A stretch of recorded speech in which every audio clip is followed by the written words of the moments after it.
बिस्मिल्लाहिर्रहमानिर्रहीम the blank page official में आपको खुश आमदीद कहते हैं। अगर आप नए हैं इस चैनल पर तो सब्सक्राइब ज़रूर करिएगा और बेल आइकन को प्रेस करना ना भूलिएगा।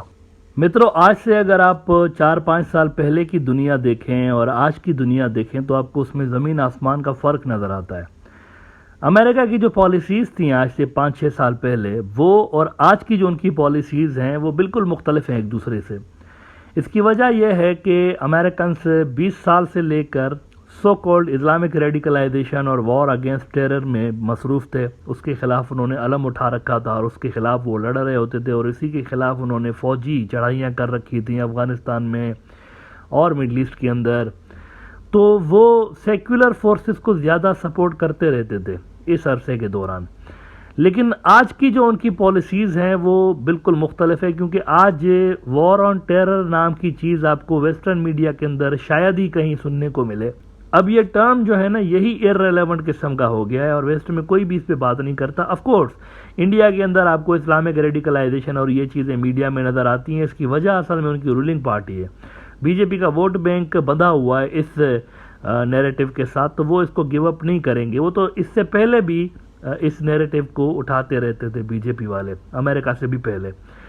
लेकिन अमेरिकन्स ने और वेस्ट वालों ने अब इसको ड्रॉप कर दिया है। इंडिया इसको अभी तक लेकर चल रहा है और इसी वजह से इंडिया के जो आलमी सतह पर जो उनके इंटरेस्ट हैं या उनका नैरेटिव है वो कमज़ोर तस्लीम किया जाता है। वो हर जगह पर जाकर अब भी वही बातें कर रहे होते हैं, लेकिन कोई बाय नहीं कर रहा होता उसको आलमी सतह पर या आलमी जो फोरम्स है इस पर कोई भी टेररिज्म पे बात ही नहीं कर रहा होता।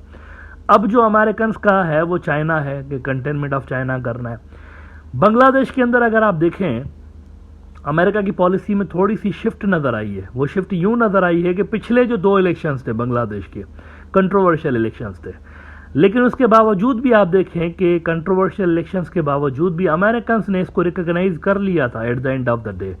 इसकी वजह यह थी कि शेख हसीना एक सेक्युलर फोर्स है, उनकी पार्टी सेक्युलर पार्टी है और अमेरिकन्स जब वॉर ऑन टेरर में इंगेज्ड थे तो वो ये कतई नहीं चाहते थे कि बांग्लादेश के अंदर कोई इस्लामी तंजीम आ जाए हुकूमत में। तो इसीलिए वो जमात इस्लामी या बीएनपी वालों को उस हद तक सपोर्ट नहीं कर रहे होते थे, उसकी जगह पर शेख हसीना को प्रेफर कर रहे होते थे। हालांकि वो कहते थे कि ये रिगिंग हुई इलेक्शन में, लेकिन फिर भी चूंकि नज़रियाती सिमिलरिटी थी, आइडियोलॉजिकल सिमिलरिटीज़ थी, इसीलिए उन्होंने। लेकिन अब यूं लग रहा है कि कुछ दाल में काला नज़र आ रहा है, क्योंकि शेख हसीना ने जो 1-2 रोज़ पहले स्टेटमेंट दिया है वो बड़ा गहरी बात की हुई है उन्होंने।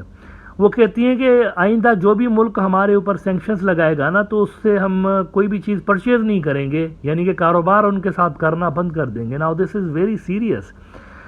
अगर आप देखें मुनज़्ज़म तरीके के साथ ये अफवाहें छोड़ी जा रही थी मीडिया के अंदर कि सैंक्शंस आ रहे हैं बांग्लादेश के ऊपर, सैंक्शंस आ रहे हैं, सैंक्शंस आ रहे हैं। आपको याद होगा कल भी मैंने इस पे बात की थी कि बहुत सारे मीडिया आउटलेट्स ऐसे ही खामखा में ये बातें उड़ा रहे हैं कि सैंक्शंस आ रहे हैं। अब इसमें अभी तक ऑफिशियली किसी ने कोई अनाउंसमेंट नहीं की इस हवाले से, लेकिन फिर भी कुछ मीडिया आउटलेट्स बात कर रहे थे और शेख हसीना ने भी आउट ऑफ नो वेयर ये बात कर दी कि कोई अगर मुल्क हमारे ऊपर सैंक्शंस लगाएगा तो हम उससे परचेजिंग नहीं करेंगे। अगर देखा जाए तो बांग्लादेश के ऊपर सिर्फ एक ही मुल्क ने सैंक्शन लगाए हुए हैं और वो अमेरिका है।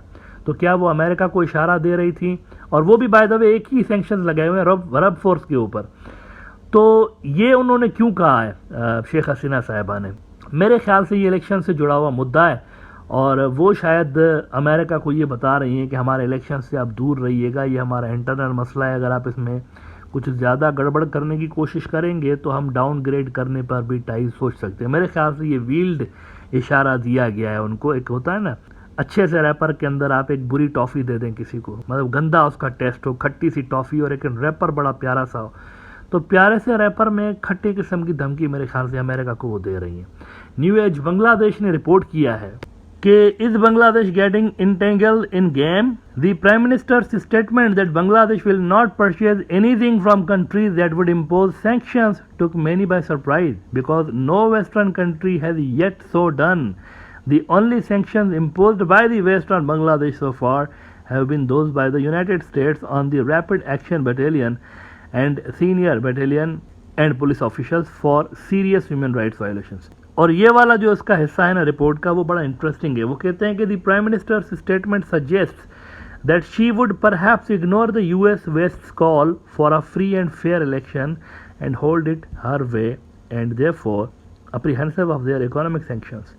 There is a bipartisan belief in Bangladesh that the United States and Western countries will impose economic sanctions if the Awami League chose to hold elections similar to 2014 and 18 elections to remain in power.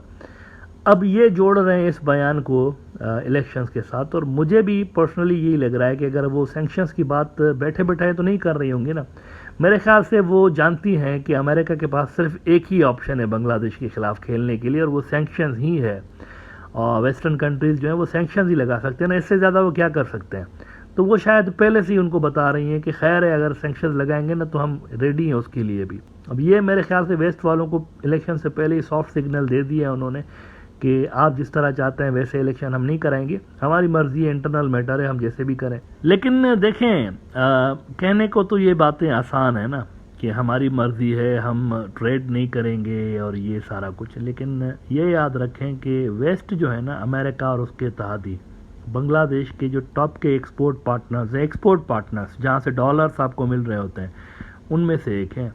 ये top के आपके export partners हैं। आपका सबसे ज़्यादा जो garment से ख़रीदने वाला जो रीजन है वो यही है, अमेरिकन्स और वेस्टर्न कंट्रीज़। और बांग्लादेश की एक्सपोर्ट ज़्यादातर वहाँ पर ही हो रही होती है। चाइना से तो आप इंपोर्ट कर रहे होते हैं ना, चाइना से चीज़ें ख़रीद रहे होते हैं, अमेरिकन्स और वेस्ट वालों को बेच रहे होते हैं। तो ये फ़र्क है यहाँ पर दोनों की इकोनॉमी के अंदर। तो मेरे ख्याल से कहना आसान है कि हम परचेजिंग बंद कर देंगे, लेकिन करना बड़ा मुश्किल है, इसको एग्जीक्यूट करना इस प्लान को बड़ा मुश्किल है। आपके पास जब तक अल्टरनेट कोई सोर्स नहीं है, आपके पास अल्टरनेट मार्केट नहीं है, तब तक आप अपने इतने बोल्ड डिसीजंस शायद नहीं ले सकते। और अगर आप लेंगे फिर भी तो इकोनॉमिकली बांग्लादेश को लॉस होगा।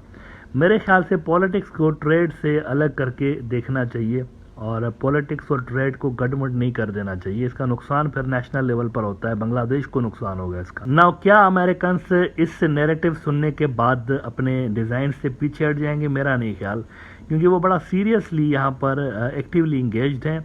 और इससे ये भी कंफर्म हो रहा है कि शेख हसीना साहिबा शायद किसी किस्म के मूड में नहीं है, और शायद इस बार भी इलेक्शन वो उसी तरह से करवाना चाहती हैं जिस तरह से पिछले इलेक्शन हुए। इंडिया की जहाँ तक बात है तो इंडिया तो फ़ौरन एक्सेप्ट कर लेगा, क्योंकि इंडिया की तो यही असेसमेंट है कि अवामी लीग ही हमारे लिए सबसे बेहतरीन है और वही हमारे इंटरेस्ट को वहाँ पर प्रोटेक्ट कर सकते हैं।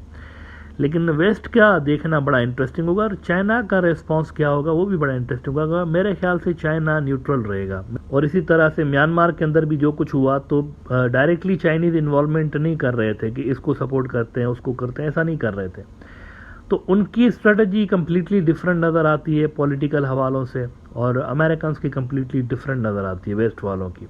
यहाँ पर यह देखना बड़ा इंटरेस्टिंग होगा कि अगर इलेक्शंस उस तरह से नहीं होते जिस तरह वेस्ट वाले चाहते हैं तो फिर उनका क्या रिएक्शन होगा।